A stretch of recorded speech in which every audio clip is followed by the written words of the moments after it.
Video interviewing used to be an option, and now it is standard practice, with many companies actually hiring for certain crucial roles without ever meeting face-to-face, something I thought would never happen only a few short months ago. So, here are the keys you need to know for a video interview. The first thing to remember is that this is really a face-to-face interview without the parking and the cheap hotel coffee. So treat it with the level of preparation that you would with a face-to-face interview.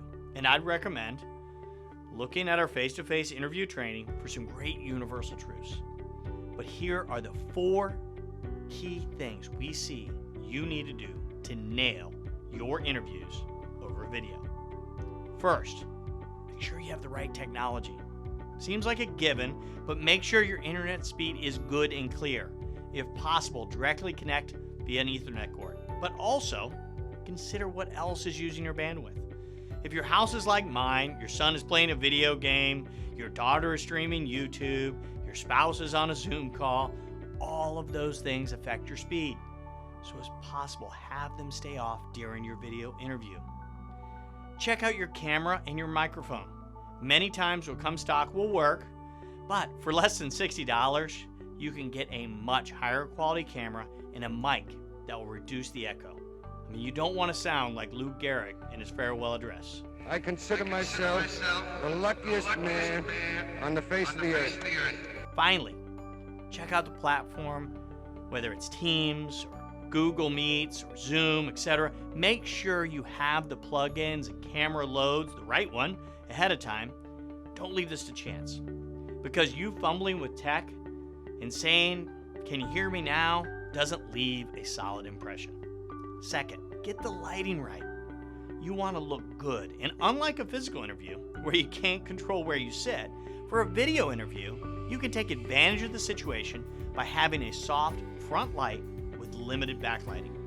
You don't want the hiring manager to decide if he's talking to his next VP of sales or someone that is in the witness protection program.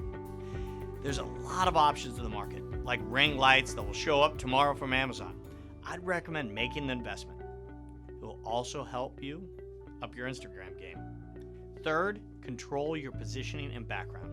For positioning, there is a proven technique in film and photography. It's called the rule of thirds. Imagine you divide the screen into thirds. You want to be positioned on one of and take up most of the vertical line, not too far back or too close to the screen, unless you want to seem like your Nana on FaceTime.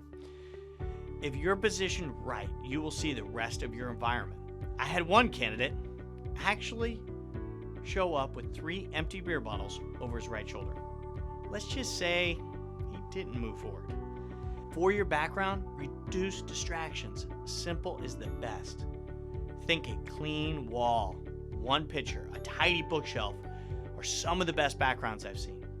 If you're doing a lot of interviewing, there are places you can actually go buy fake backdrops to help you out.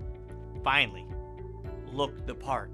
For most of you, you're going to be doing a video interview at home.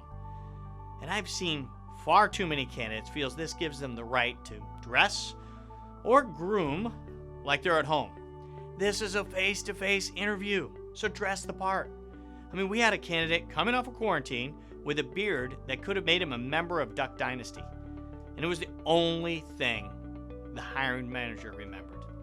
So just like face-to-face interviews, it's also important to make eye contact. So make sure your camera is positioned in front of you and them, so that way it looks like you're looking directly at them when you're having a conversation as well. With these adjustments and great interview preparation, you will set yourself apart and land the next step